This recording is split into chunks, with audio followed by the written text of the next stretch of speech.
1000 हाथी का बल रखने वाला दुशासन थक गया और 10 हाथ की साड़ी नहीं समाप्त हुई। भक्तों ने बड़ी सुंदर उत्प्रेक्षा की है कि उस दिन तो द्रौपदी ने एक रंग की साड़ी पहन रखा था, लेकिन जब भगवान प्रकट हो गए उस साड़ी में, भगवान ने ही वस्त्रावतार धारण कर लिया तो रंग बिरंगी साड़ी प्रकट होने लगी। दुशासन खींचता जा रहा है और रंग बिरंगी साड़ियां प्रकट हुई।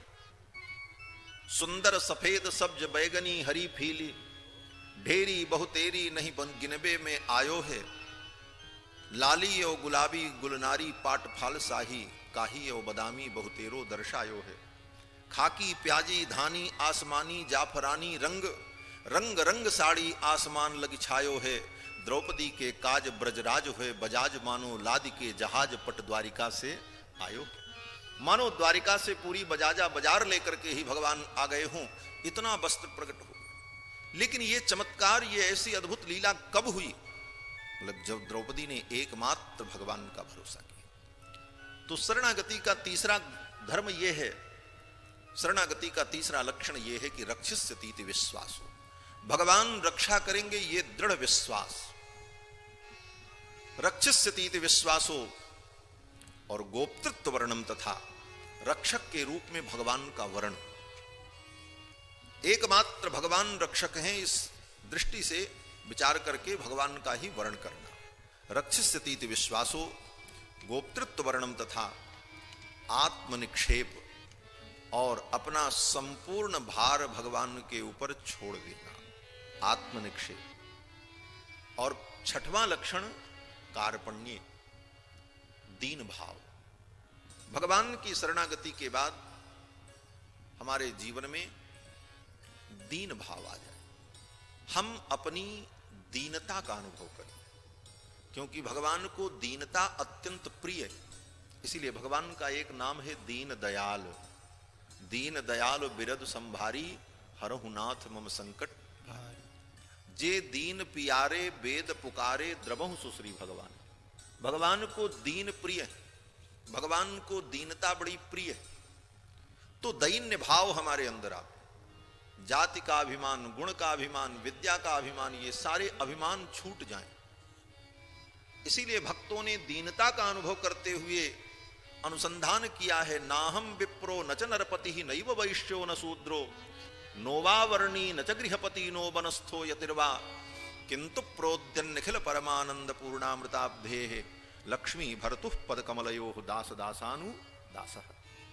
भक्तों ने ये दैन्य अनुभव किया, हे प्रभो, नाहम विप्रो, न मैं ब्राह्मण हूं, न च नरपति ही, न मैं क्षत्रिय हूं, नैव वैश्यो न शूद्रो, न मैं वैश्य हूं न मैं शूद्र हूं, नोवा वर्णी न च गृहपति, न मैं ब्रह्मचारी हूं न मैं गृहस्थ हूं, नो बनस्थो यतिर्वा, न मैं वानप्रस्थी हूं न मैं सन्यासी हूं, मेरे अंदर कोई धर्म नहीं। किंतु प्रोद्यन निखिल परमानंद पूर्णामृताब्धे लक्ष्मी भर्तुः पद कमलयो दास दासानुदासः। लक्ष्मी भर्तुः, लक्ष्मी के भर्ता भगवान नारायण के पद कमल का तो मैं दासानुदास हूं, उनके जो दास हैं उन दासों का भी मैं दास हूं। ये दैन्य भाव। इसी दृष्टि से महात्माओं ने अपने दुर्गुण का चिंतन किया। जब तक हमें अपने सद्गुणों का चिंतन होता है तब तक हमारे अंदर अभिमान होता है। जब हम अपने दुर्गुणों का चिंतन करते हैं तब हमारे अंदर दैन्य भाव आता है। और जिसके अंदर दुर्गुण न हो, बोले नहीं है, फिर भी महापुरुषों ने अपने अंदर दुर्गुण को देखने का प्रयास किया, अपने अंदर दुर्गुणों का चिंतन किया। मौसम दीन न दीन हित तुम समान रघुवीर। सूरदास जी कहते हैं, मौसम कौन कुटिल खलकामी, मेरे जैसा कुटिल कौन होगा। इसका मतलब ये थोड़ी है कि सूरदास जी कुटिल थे, सूरदास जी कामी थे, ये उनका दैन्य भाव है। मौसम कौन कुटिल खलकामी, जेहितन दियो ताहि बिसरायो ऐसो नम खरामी। मौसम कौन कुटिल खलका। तो महापुरुषों ने अपने अंदर उस दैन्य भाव का चिंतन किया। भगवान यामुनाचार्य, जो रामानुजाचार्य के भी आचार्य हैं, भगवान यामुनाचार्य अपने ग्रंथ में दैन्यता का अनुभव करते हुए कहते हैं कि अमर याद क्षुद्रश्चलमति रसूया प्रसोभु कृतघ्नो दुर्मानी स्मर पर वसो वंचन पर।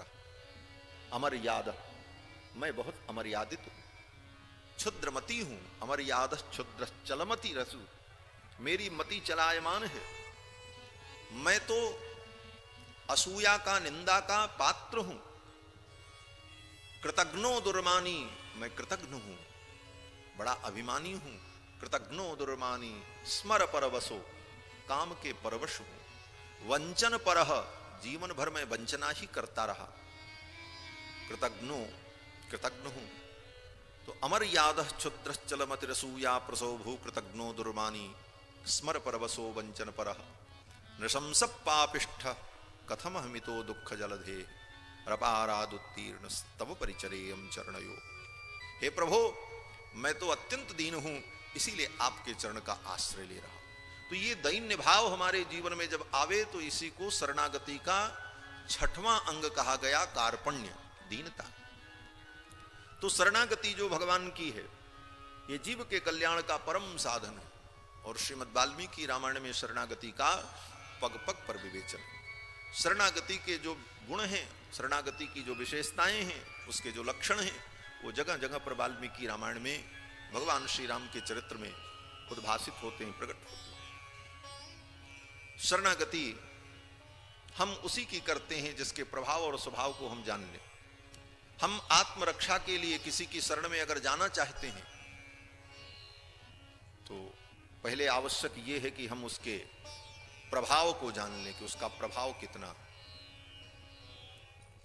क्यों? बोले जिसकी शरण में हम जा रहे हैं अगर वो प्रभावशाली नहीं है तो हमारी रक्षा नहीं कर पाएगा। अगर उसके पास दमखम होगा तभी ना वो हमारी रक्षा करेगा। तो भगवान की शरण में जाने पर सर्वप्रथम भगवान के प्रभाव को जानना महत्वपूर्ण। भगवान का प्रभाव क्या है? भगवान का प्रभाव ये है कि भगवान जिसको रक्षा करना चाहे, जिसको बचाना चाहे, उसको कोई मार नहीं सकता, और भगवान जिसको मारना चाहे उसको कोई बचा नहीं सकता। यही सबसे बड़ा प्रभाव है भगवान का। हनुमान जी ने यही तो कहा रावण से, लंकेश प्रभु श्री राम की शरणागति कर लो, अन्यथा ब्रह्मा शंकर का वरदान भी तुम्हें नहीं बचा सकता। वरदान की तो बात छोड़ दो, वो स्वयं अस्त्र शस्त्र लेकर के तुम्हारी रक्षा करने के लिए आ जाएं, फिर भी ब्रह्मा शंकर भी तुम्हारी रक्षा नहीं कर सकते। इंद्रो महेंद्रो सुरनायको वा शंभु पिनाकी त्रिपुरांतको वा त्रातुम न शक्यम युधि रामवध्यम। हनुमान जी कहते कि भगवान राम तुमको मारना चाहेंगे तो न महेंद्र तुम्हारी रक्षा कर पाएंगे, न ब्रह्मा तुम्हारी रक्षा कर पाएंगे। शंभु पिनाकी त्रिपुरांतको वा, भगवान शंकर का 3 नाम लिया, शंभु पिनाकी त्रिपुरांतक। भगवान शंभु